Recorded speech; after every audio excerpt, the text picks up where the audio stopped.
Breaking news చూస్తున్నాం. Meghalaya honeymoon couple మిస్టరీలో రోజుకో సంచలనం విషయం బయటపడుతోంది.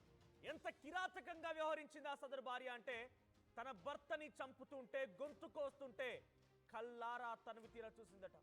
ఇది ఏకంగా అక్కడ అక్యూజ్డ్ ఎవరైతే ఉన్నారో ఆ నిందితులని పోలీసులు విచారిస్తుంటే ఆ పోలీసుల విచారణ నిందితులు బయటపెట్టిన అంశం. తన భర్తని చంపుతుంటే నవ్వుతూ తన భర్త వైపుగా చూసిందట. తన భర్త గొంతు కోస్తూ గొంతులో నుంచి రక్తం చిందిస్తూ ఉంటే తన భర్త శివాన్ని చూసి ఒక శునకానందాన్ని పొందిందట ఆ సదరు మహిళ. సో ఇంత దుర్మార్గం గమనించండి. పెళ్లి చేసుకోవడం ఇష్టం లేకపోతే మానేయాలి, లేకపోతే ఒక వైపుగా వెళ్ళిపోయి పరారైపోవాలి, లేకపోతే ఆ బాయ్ ఫ్రెండ్ ఎవడో ఉన్నాడో వాడిని తీసుకొని ఎక్కడికైనా వెళ్ళిపోవాలి. కానీ ఎంత పక్కా ప్లాన్ ఎగ్జిక్యూట్ చేసి చూడండి. మే 11న వివాహం అయితే 20న మేఘాలయ హనీమూన్ ట్రిప్ కోసమని అంతా స్కెడ్యూల్ చేసింది తనే. 4 రోజుల తర్వాత అంటే మే 11న ఎప్పుడైతే తనకు వివాహం జరిగిందో ఆ తర్వాత అత్తవారింటికి వెళ్ళింది. 4 రోజుల తర్వాత తిరిగి ఎగ్జాక్ట్ గా మే 15న తిరిగి మళ్ళీ వారి అమ్మ వాళ్ళ ఇంటికి వచ్చేసింది. అయితే అమ్మ వాళ్ళ ఇంటి దగ్గర ఉండగానే, తల్లిదండ్రుల దగ్గర ఉండగానే తన అన్న గౌరవ్ కంపెనీలో పనిచేసేటువంటి ఒక రాజ్ సింగ్ కుష్వాహా అనే వ్యక్తితో ఆ పరిచయం ఏర్పడింది. ఆ పరిచయం కాస్త ప్రేమగా మారింది. వారిద్దరి మధ్య చాలా దూరం వరకు వెళ్ళింది కథ. కానీ ఆ తల్లిదండ్రులు ఏం చేశారు, ఈ విషయాన్ని గమనించి వెంటనే తన కూతురికి పెళ్లి చేయాలని చెప్పి రాజా రఘువంశితో బలవంత పెళ్లి చేశారు. మరి అక్కడ ఆ అమ్మాయి నటిస్తూ పెళ్లి చేసుకుంది. ఒక రకంగా తన ఆవేదన, ఆగ్రహం, బాధ మొత్తం కూడా ఆ పెళ్లిలో కనిపించాయి. సో బాధపడుతూ భయపడుతూ ఒక రకంగా ఆ రాజా రఘువంశిని బలవంతంగానే పెళ్లి చేసుకుంది. ఆ తర్వాత నమ్మబలికింది. భర్తను కూడా చాలా తెగ నమ్మించింది. ఏ మాత్రం అనుమానం రాకుండా భర్తను నమ్మించే ప్రయత్నం చేసింది ఈ సోనం. సో సోనం చేసే నిర్వాహకం ఏంటంటే ఎక్కడ కూడా భర్తకి అనుమానం రాలేదు. భర్త ఎక్కడ కూడా సోనం అనుమానించే అవకాశం సోనం కల్పించలేదు. సో సోనం మే 11న పెళ్ళైపోయి అత్తవారింటికి వెళ్ళిన తర్వాత తిరిగి మళ్ళీ మే 15న తల్లిదండ్రుల దగ్గరికి వచ్చింది. అయితే అప్పటికే వచ్చి సుమారుగా 3-4 రోజులు అక్కడే తల్లిదండ్రుల దగ్గర ఉన్నట్టు తెలుస్తోంది. అప్పుడే తన భర్త మర్డర్కి స్కెచ్ వేసింది.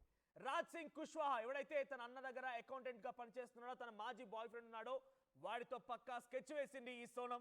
ఆ స్కెచ్ లో భాగంగానే మరొక 3 కాంట్రాక్ట్ కిల్లర్స్ ని కూడా రిక్రూట్ చేసుకుంది. ఈ కాంట్రాక్ట్ కిల్లర్స్ తో 20 లక్షల రూపాయల సుఫారీ కూడా మాట్లాడుకుంది. 20 లక్షల రూపాయలు ఇస్తాను, తన భర్తని చంపండి అంటూ కూడా సోనం ఆ కాంట్రాక్ట్ మాట్లాడుకుంది. రాజా సింగ్ కుష్వాహా ఆ కాంట్రాక్ట్ కిల్లర్స్ ని ఏర్పాటు చేశాడు. అయితే తిరిగి మళ్ళీ మే 18వ తేదీన మళ్ళీ అత్తవారింటికి వెళ్ళిపోయింది. ఇక స్కెడ్యూల్ చేయడం ప్రారంభించింది. హనీమూన్ వెళ్దామని భర్తను ఒప్పించింది. హనీమూన్ వెళ్దాం, హనీమూన్ ట్రిప్ ఎంజాయ్ చేద్దాం, మనం హనీమూన్ వెళ్ళాలి కదా అని చెప్పేటువంటి మాటల్ని పదే పదే భర్తకు చెప్పింది. ఏకంగా భర్త ఎటువంటి బట్టలు వేసుకోవాలి, తన ఒంటిపై ఎటువంటి బంగారు ఆభరణాలు ధరించాలనేటువంటి మాటను కూడా సదరు సోనం తన భార్య చెప్పిందట. సో తన తల్లిదండ్రులు అడిగారు, రాజా రఘువంశి యొక్క తల్లిదండ్రులు అడిగారు, ఇంత పెద్ద బంగారం ఎందుకు, వెళ్తోంది హనీమూన్ కదా అనేటువంటి మాటను అడిగితే సోనం ఇష్టంగా వేసుకోమంది. అమ్మ సోనం వేసుకోమంది కాబట్టి, నా భార్య వేసుకోమంది కాబట్టి వేసుకున్నాను, పర్వాలేదు నేను మేనేజ్ చేస్తానని చెప్పిన మాటని రాజా రఘువంశి తన తల్లికి చెప్పుకొచ్చాడు. ఆ తర్వాత ఇద్దరు కలిసి వెళ్ళిపోయారు. మే 20న వాళ్ళు మధ్యప్రదేశ్ నుంచి, ఇండోర్ నుంచి స్టార్ట్ అయ్యారు. ఇక మేఘాలయ మే 20న చేరుకున్నారు. 21న ఒక హోటల్లో ఉన్నారు. తిరిగి 22న వారు 20వ తేదీన స్టార్ట్ అయ్యి 21వ తేదీన సుమారుగా రీచ్ అయ్యారు. సో 22వ తేదీన వారు ఒక సుమారుగా స్టెప్స్ అక్కడ ఉన్నటువంటి ఒక పిల్గ్రిమేజ్ ని సందర్శించేందుకు 3000 స్టెప్స్ ఎక్కినట్టుగా తెలుస్తోంది. ఆ తర్వాత అక్కడ స్టే చేశారు నైట్. ఇక మరుసటి రోజు ఒక బైక్ రెంటల్ తీసుకొని అక్కడ నుంచి ఎక్స్ప్లోరేషన్ ప్రారంభించారు. మేఘాలయ అందాలని, మేఘాలయ ఉన్నటువంటి ఆ ప్రకృతిని ఆస్వాదించేందుకు వాళ్ళు బయలుదేరిపోయారు. అయితే ఇదే క్రమంలో పక్కాగా స్కెచ్ వేసిన సోనం ఎప్పటికప్పుడు తన లొకేషన్ ని రాజా కుష్వాహాకి పంపించిందట. రాజ్ సింగ్ కుష్వాహా తన బాయ్ ఫ్రెండ్ ని పంపించిందట. ఎక్కడికి వెళ్తున్నారు, ఎలా ఉంటున్నారు, ఎక్కడ ఉంటున్నారు, ఎప్పటికప్పుడు తన ఫోన్ ద్వారా రాజ్ సింగ్ కుష్వాహా తన బాయ్ ఫ్రెండ్ కి పంపించింది సోనం. ఆ తర్వాత మే 23 నుంచి ఇటు సోనం రాజా రఘువంశి యొక్క కాంటాక్ట్ ఫ్యామిలీతో లేకుండా పోయింది. ఎక్కడున్నారు తెలియడం లేదు, ఎటువంటి ఫోన్ లేదు, వారి నుంచి అప్డేట్ లేదు, ఎక్కడున్నారు, ఎలా, అసలు కాంటాక్టే లేదు, కమ్యూనికేషన్ లేదు. అయితే అనుమానం వచ్చిన తల్లిదండ్రులు ఏం చేశారు, వెంటనే రాజా రఘువంశి తల్లిదండ్రులు కానివ్వండి, అటువైపుగా అటు సోనం తల్లిదండ్రులు ఇద్దరు కూడా కంప్లైంట్ ఇచ్చారు. మధ్యప్రదేశ్ వెళ్ళిపోయి కంప్లైంట్ ఇచ్చారు. అక్కడ పోలీసులు ఈ కంప్లైంట్ ఆధారితంగా మేఘాలయ పోలీసులతో కాంటాక్ట్ చేసి సర్చ్ ఆపరేషన్ స్టార్ట్ చేశారు. ఇక మే 27న ఇది కాస్త ఇంకా దొరక్కపోయేసరికి సుమారుగా 4 రోజులు కావస్తోంది. ఆ కొత్తగా పెళ్ళైనటువంటి యువ జంట కనిపించకపోయేసరికి మధ్యప్రదేశ్ ముఖ్యమంత్రి రంగంలో దిగాల్సి వచ్చింది. మధ్యప్రదేశ్ ముఖ్యమంత్రి ఏకంగా మేఘాలయ అధికారులతో మాట్లాడారు, సంప్రదింపులు జరిపారు. ఇక ప్రత్యేక సిట్ ఏర్పడింది. ఎస్డీఆర్ఎఫ్ ఎన్డీఆర్ఎఫ్ బృందాలు కూడా రంగంలో దిగాయి. ఏం జరిగిందో అర్థం కాలేదు. అసలు యువజంటను ఎవరైనా చంపేశారా, తప్పిపోయారా, ఎక్కడైనా పడిపోయారా, యాక్సిడెంట్ అయిందా, ఏమీ తేడలేదు. ఒకవైపు ఆందోళన రేకెత్తిస్తున్నాయి, అటు తల్లిదండ్రులు బాధపడుతున్నారు. కొత్తగా పెళ్ళైన యువజంట ఏమైపోయిందో, ఎక్కడ వెళ్ళిందో తెలియక వారంతా పెద్ద ఎత్తున ఆందోళన చెందుతున్నారు. ఫోన్లు ట్రాక్ చేస్తున్నారు, ఫోన్ల యొక్క ట్రాకింగ్ జరగడం లేదు. ఎట్టి పరిస్థితుల్లో వాళ్ళు ఎక్కడున్నారని మాత్రం ఏమాత్రం వారికి కనిపించడం లేదు. పోలీసులు కూడా కనిపెట్టలేకపోయారు. కట్ చేస్తే జూన్ 2వ తేదీన రాజా రఘువంశీ ఒక లోయలో శవమై తేలాడు. తన ఒంటిపైన కత్తిపోట్లున్నాయి. 5 కత్తిపోట్లని పోలీసులు గమనించినట్టు తెలుస్తోంది. కొంత దూరంలో తన శవానికి కొంత దూరంలో ఒక రెయిన్ కోట్ కనిపించింది. ఆ రెయిన్ కోట్ వైట్ కలర్ లో ఉంది. ఇంతకీ రెయిన్ కోట్ ఎవరిదని పోలీసులు ఇంకా తేల్చలేకపోయారు. ఎవరైనా హత్య చేసిన వాళ్ళు అయి ఉంటుందా, అసలు ఏం జరిగి ఉంటుందని తేల్చలేకపోయారు. సో ఇలా కొంత విచారణ కొనసాగుతుండగానే సిట్, ఎస్డీఆర్ఎఫ్ ఎన్డీఆర్ఎఫ్ బృందాలు రంగంలో దిగిపోయి వారు ఎలా ప్రయాణం చేశారు, ఎలా వచ్చారు, ఎలా వెళ్ళిపోయారని పూర్తిగా కూలంకషంగా విచారించేటువంటి క్రమంలో సీసీటీవీ ఫుటేజ్ ని పరిశీలిస్తే మే 23న వారు ఎక్కడి నుంచి అయితే ప్రారంభమయ్యారో ఒక బైక్ రెంటల్ తీసుకొని ఆ కేఫ్ దగ్గర నుంచి వాళ్ళు వెళ్ళిపోయినటువంటి ఆ దృశ్యాలని పోలీసులు గుర్తించారు. అయితే అక్కడ కనిపించింది ఆ వైట్ కలర్ రెయిన్ కోట్ ఎవరిదో కాదు, అక్కడ కనిపించే అమ్మాయి సోనమే. సోనం తన భర్త రఘువంశీతో కలిసి ఒక బైక్ పైన ఆ ట్రిప్ ని ఎంజాయ్ చేసేందుకు, ఎక్స్ప్లోర్ చేసేందుకు ఒక రెంటల్ బైక్ పైన వారిద్దరు ప్రయాణం స్టార్ట్ చేశారు. అయితే ఆ రెయిన్ కోట్ ఎవరిదో కాదు, సోనందే. అయితే సోనంను కూడా హతమార్చి ఉంటారు. సోనం పైన అత్యాచారానికి చేసేటువంటి వారిని దుండగులు ప్రయత్నం చేసి ఉంటారు. సోనంని ఎత్తుకెళ్లిపోయి ఉంటారు. అందులో భాగంగానే ప్రతిఘటించిన రాజా రఘువంశీపై హత్య చేసి ఈ రకంగా చంపేసి ఉంటారంతా భావించారు. ఇదే సమాచారం కుటుంబానికి చేరింది. రాజా రఘువంశీ యొక్క మృతదేహాన్ని ఇంటికి పంపించారు. రాజా రఘువంశీ యొక్క మృతదేహం అంత్యక్రియల్లో కూడా ఇక్కడ సోనం బాయ్ ఫ్రెండ్ గా చెప్పబడుతుంది రాజ్ సింగ్ కుష్వాహా కూడా పాల్గొన్నాడు. ఆ తల్లిదండ్రులు ఓదార్చే ప్రయత్నం చేశాడు. అటు రాజా రఘువంశీ యొక్క కుటుంబీకుల్ని ఓదార్చే ప్రయత్నం చేశాడు రాజ్ సింగ్ కుష్వాహా. పాపం వాళ్ళకేం తెలియదు, వీడే దుర్మార్గుడు అక్కడ వెళ్ళిపోయి చంపేసిన విషయం ఎవరికీ తెలియదు. అటువైపుగా సోనం కనిపించడం లేదు, ఒకవైపు కోడలు కనిపించడం లేదు, మరోవైపుగా కొడుకు మరణించాడు. ఏం తెలియడం లేదు. అందరు కూడా ఆ కుటుంబం కన్నీరు మున్నీరుగా విలపిస్తోంది, గుండెలు పగిలేలా ఏడుస్తోంది. ఎక్కడ ఏం అర్థం కావడం లేదు. కట్ చేస్తే ఈ సిట్ బృందానికి జూన్ 9న అంటే 2 రోజుల క్రితం ఉత్తరప్రదేశ్ గజీపూర్ ప్రాంతంలో, వారణాసి టు గజీపూర్ ప్రాంతంలో ఒక దాబా దగ్గర సోనం కనిపించింది.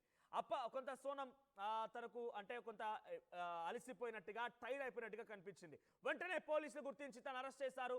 అరెస్ట్ చేసి ఏం జరిగిందంటే, నిజమా నా భర్త చనిపోయాడా, నాకు తెలియదే, నన్ను కొంతమంది ఎత్తుకొచ్చారు, నన్ను ఇలా చేశారు అలా చేశారు, ఒక కట్టు కథని అల్లే ప్రయత్నం సోనం చేసింది. కానీ పోలీసులు నమ్మలేదు. పోలీసులు ఎవరు నమ్మలేదు. ఇక్కడ ఏదో జరిగి ఉంటుంది, తను ఇక్కడికి ఎలా రీచ్ కాగలిందనే విషయం ఎక్కడ చెప్పకపోవడంతో పోలీసులు తనని పోలీస్ స్థాయిలో ఇంట్రాగేషన్ చేయడం ప్రారంభించారు. ఇక ఇంకేముంది, పోలీస్ స్థాయిలోకి ఎంట్రీ ఇవ్వగానే రాజా రఘువంశీ భార్య సోనం 24 ఏళ్ల అమ్మాయి అసలు గుట్టును బయటపెట్టింది. ఎస్, నా గతంలో బాయ్ ఫ్రెండ్ ఉన్నాడు, వాడి పేరు రాజా సింగ్ కుష్వాహా, వాడు మా అన్న దగ్గర అకౌంటెంట్ గా పనిచేస్తూ ఉన్నాడు. సో కాబట్టి వాడితో కలిసి నేను నా భర్తను చంపేశాను. నాతో పాటుగా మరొక 3 కాంట్రాక్ట్ కిల్లర్స్ కూడా ఉన్నారు. విశాల్ సింగ్, ఆకాష్ రాజ్పుత్, రాజ్ సింగ్ కుష్వాహా, ఈ 4 కలిసి నా భర్తను చంపేయమని నేను 20 లక్షల రూపాయలు ఇచ్చాను. రాజ్ సింగ్ కుష్వాహాతో కలిసి మళ్ళీ నేను జీవితం గడపాలనుకున్నాను, అందుకే నా భర్తను చంపేశాను అని చెప్పి ఆ సదరు మహిళ సోనం చెప్పుకొచ్చింది. ఆ తర్వాత వెంటనే సోనంని విచారించినటువంటి ఆ పేర్లను కూడా అదుపులో తీసుకున్నారు. రాజ్ సింగ్ కుష్వాహా, ఆ తర్వాత విశాల్ విక్కీ, ఆకాష్ రాజ్పుత్, అందరు ఇక్కడ కనిపించినటువంటి అందరి హంతకులు కూడా అదుపులో తీసుకున్నారు. చూడండి, వీళ్ళెవరు కూడా పెద్దగా వయసున్న వారు కాదు, అంతా 20-25 ఏళ్ల వయసున్న వాళ్ళు మాత్రమే. సో ఇన్ఫాక్ట్ సోనంకి 24 ఏళ్ల వయసు ఉంటే ఇక్కడ తన బాయ్ ఫ్రెండ్ గా చెప్పబడుతున్న రాజ్ సింగ్ కుష్వాహాకి 22 ఏళ్లే. వీళ్ళ ప్రేమ వ్యవహారం సుమారుగా 2-3 ఏళ్లుగా సాగుతుంది. అంటే 20 ఏళ్ల వయసు కంటే ముందు నుంచే 18-19 ఏళ్ళు సుమారుగా అటు ఇటుగా మేజర్ అయిన నాటి నుంచే ఈ రాజ్ సింగ్ కుష్వాహా అనేవాడు ఆ అమ్మాయి సోనంతో ప్రేమ వ్యవహారం కొనసాగిస్తున్నాడు. చాలా రహస్యంగా ప్రేమ వ్యవహారం కొనసాగిన తల్లిదండ్రుల ఇంట్లో కూడా తర్వాత బయట పడడంతోనే వెంటనే రాజా రఘువంశీకి సంబంధించినటువంటి వ్యక్తితో పెళ్లి చేశారు తల్లిదండ్రులు. సో ప్రస్తుతానికి రాజ్ సింగ్ కుష్వాహా, విశాల్, ఆకాష్ రాజ్పుత్ అందరినీ కూడా పోలీసు అదుపులో తీసుకున్నారు. అయితే వారిని విచారించే క్రమంలో ఒక సంచలన విషయం బయటపడింది. అదేంటంటే, తన భర్తని చంపుతూ ఉంటే, గొంతు కోస్తుంటే, ఆ రక్తం చిందిస్తూ ఉంటే చాలా దారుణంగా రాజా సింగ్ కుష్వాహా తర్వాత సోనం కల్లారా చూసారట. తన భర్త గొంతు కోస్తుంటే కల్లారా చూసి నవ్వుతుందట, మొహంపై చిరునవ్వు చూపించిందట. ఈ విషయాన్ని తనతో పాటుగా ఉన్నటువంటి కొంతమంది వ్యక్తులే ధృవీకరించారు, అక్యూజ్డ్ నిందితులు ధృవీకరించారు. సోనం ఈ రకంగా చూసింది, తన భర్తని చంపాలనే కసి తనలో చాలా ఉంది. సో మేము వాళ్ళని చంపడానికి హైర్ చేసుకుంది, కానీ తన భర్తను చంపుతుంటే ఇంతలా చూస్తుందనే విషయాన్ని ఏకంగా అక్కడ వాళ్ళే ధృవీకరించారు. అక్కడ తనతో పాటు నిందితులు ధృవీకరించారు. ఇప్పుడు చెప్పండి, ఇక ఈ సోనం అనే అమ్మాయిని ఎలా శిక్షిస్తే బాగుంటుంది? ఎంత దుర్మార్గం కాకపోతే భర్తని చంపుతుంటే మొహంపై చిరునవ్వుతో తన భర్త వైపుగా చూసి నవ్వుతుంది అని అంటే, చంపేస్తుంటే చంపండి చంపండి అన్నట్టుగా ఇంకా చెప్తుందట. సో ఎంత దుర్మార్గాలంటే, ఇంత కస. నిజంగా పెళ్లి చేసుకోవడం ఇష్టం లేకపోతే వదిలేసి వెళ్ళిపో. ఇన్ఫాక్ట్ ఇక్కడ ఇంకో విషయం ఇంట్రెస్టింగ్గా, తనకి ఫస్ట్ నైట్ సమయంలో కూడా నేను రాజా రఘువంశితో కలవడానికి ఇష్టంగా లేను, నేను ఫస్ట్ నైట్ చేసుకోవడానికి ఇష్టంగా లేనటువంటి ఒక వాట్సాప్ మెసేజ్ని రాజ్ సింగ్ కుష్వాహాకు పంపించిందట, రిజెక్ట్ చేసిందట, ఇప్పుడు వద్దు అని చెప్పి మారాన్ చేసిందంట. సో అటువంటి విషయాలు అంటే ఎంత దుర్మార్గంగా ప్రతి విషయం second to second, minute to minute ప్రతిదీ కూడా తన బాయ్ ఫ్రెండ్తో పంచుకుంది ఈ సోనం. ఎంత దుర్మార్గంగా ప్రవర్తించిందని అంటే, తన భర్తని చంపుతూ ఉంటే కల్లారా చూసి తనివి తీరా ఆనందించిందట ఆ సదరు అమ్మాయి. ఇంత దుర్మార్గం ఇంకేది ఉండదు, ఇంతకంటే దుర్మార్గం ఏది ఉండదు. సో ఇటువంటి ఒక దుర్మార్గురాల్ని, నరరూప రాక్షసురాల్ని ఏం చేస్తే బాగుంటుంది కామెంట్ చేయండి. ఎందుకంటే ఇటువంటి విధంగా చాలామంది కూడా సోషల్ మీడియాలో కొంతమంది కేటుగాళ్ళ మాయలో పడిపోయి, లేకపోతే గతంలో పరిచయం ఉన్నటువంటి ఒక వ్యక్తితో మాయలో పడిపోయి పిల్లల్ని చంపేసుకుంటున్నారు, భర్తల్ని హతమారుస్తూ ఉన్నారు. కొంతమంది అమ్మాయిలు మరీ క్రూరాతి క్రూరంగా, మనిషి కంటే హీనంగా, దెయ్యాలు కూడా ఈ రకంగా చేయవు, అంతకంటే హీనాతిహీనంగా ప్రవర్తిస్తూ ఉన్నారు. సో సోనం విషయంలో జరిగినటువంటి ఇది అప్డేట్. సో మీ అభిప్రాయం ఏంటి కామెంట్ చేసే ప్రయత్నం చేయండి. ఎంతకంటే దారుణమైనటువంటి ఘటన ఎక్కడ ఉండదు. సో ప్రస్తుతం ఇది కేవలం భారతదేశ వ్యాప్తంగానే కాదు, ప్రపంచవ్యాప్తంగా ఇది చూసిన వారంతా ముక్కున వేలేసుకుంటున్నారు. ఇంత దారుణంగా ఉంటుందంటూ కూడా కొంత షాక్ అవుతున్న పరిస్థితి కనబడుతుంది. భారతీయులు ఎక్కడున్న అక్కడ ఒకసారి ఈ ఘటన చూసి షాక్ అవుతున్నారు, ఒకసారిగా భయభ్రాంత గురవుతున్నారు. ఇంత దారుణంగా అమ్మాయిలు వ్యవహరిస్తారా? చూడ్డానికి చిన్నగా కనబడుతోంది 24 ఏళ్ల అమ్మాయి, అంతలా వయసు ఏమొచ్చింది? 24 ఏళ్ల అమ్మాయి ఇంత దారుణానికి ఒడిగడుతుంది అనేటువంటి ఒక మాటని వారంతా కూడా ముక్కున వేలేసుకొని ఆశ్చర్యపోతున్నారు. ప్రస్తుతానికి సోనంని అరెస్ట్ చేశారు పోలీసులు, రిమాండ్ కూడా తరలించినట్టుగా తెలుస్తోంది. ప్రస్తుతానికైతే మరిన్ని అప్డేట్స్ అందాల్సి ఉంది, సోనంని ఏ రకంగా శిక్షిస్తారనేది. సో ఎలా శిక్షిస్తే బాగుంటుంది అనేది మీ అభిప్రాయంగా ఉంది, కామెంట్ చేసే ప్రయత్నం.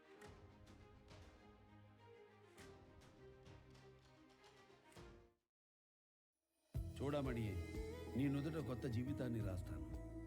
మణిహారమై ఎద చేరి నీ గుండె చప్పుడు వింటాను. నీ చేతి గాజునై అనుక్షణం నీ చెంతే ఉంటాను. గొడ్డాణమై నీ తనువులో ఓ భాగం అవుతాను. ఈ వజ్ర పొంగరం సాక్షిగా నీ జీవితానికి బంగారు వర్ణం అవుతాను. ఏంటండో శ్రీవారు, మాటల్లో గారం, కొత్త ఉంగరం. ఈరోజు మన పెళ్లి కాదు, పెళ్లి రోజు. అయితే మణి పెళ్లి చేసుకుందాం. మీరు మారరు. వివాహమైన వేడుకైనా వేగా జ్యువెలర్స్, వెళ్ళలేని వైభోగం, తరుగులేని నమ్మకం.